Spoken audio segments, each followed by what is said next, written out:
Alright, I'm pretty sure you heard of slaves who got their freedom through the Underground Railroad, and I'm pretty sure you've heard of slaves who actually bought their freedom. But do you know about the slave who actually wrote his way to his freedom? What?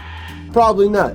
It's February 3rd, time for more Black Essence during Black History Month. Today's factoid is actually about one Ayuba Sueliman Diallo, the man who wrote his way to freedom thanks to the strength of his pen. Ayuba was born to a prominent family in the Western African state of Bordeaux. He was a member of the Fulbe ethnic group and strictly adhered to the Muslim faith, which was customary of that region. And due to his affluent upbringing, he was actually a very intelligent young man in both Quranic and Arabic studies. Along with that, he was a religious cleric and participated in selling goods as well as people as slaves because this was the unfortunate economic system at the time. However, fate would kind of deal him an ironic hand, as in February of 1730, he would go on a 2-week trip abroad from his home to purchase goods and paper in exchange of selling to slaves. While on this trip, Mandingo slave traders would actually capture him and sell him into slavery to an English captain whom he actually angered over the sales terms of those slaves. Aboard the slave ship, the Arabella, Ayuba would actually be sent to Kent Island near Annapolis, Maryland to be put on a tobacco plantation. Like any slave, he did try to escape. However,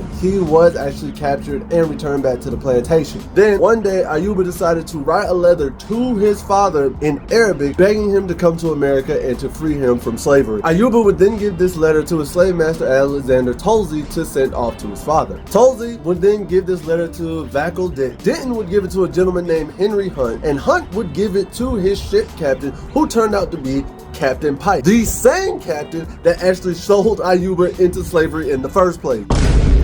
Pike would then give the letter to General James Oglethorpe, who would then give it to his friend Sir Bible Lake, who would then give it to James Garnier, who just happened to be the Laudian chair of Arabic at the University of Oxford, to translate what this letter actually said. They were amazed at how intelligent Ayuba actually was. James Oglethorpe actually asked the Royal African Company to go purchase Ayuba from freedom and then ship him from Annapolis all the way to London. Once in London, Ayuba would be called Job bin Suleiman and would actually befriend a number of English notables, including gaining an audience with King George II and Queen Caroline. A number of these notable friends put the funds together to purchase his freedom, which would allow him to return home. He would return home on August 8, 1734, and one of the first things he would do would actually give some of his English gifts in exchange for 2 horses and a female slave. Bro, you can't write. Just like that, he would go back to living his normal life up until he passed away in 1773 in the land of Gambia. And for today's quote, guys, here it is. America loves the myth of a meritocracy more than anything else because it lets us ignore the reality of the impact of bigotry. Mickey Kendall.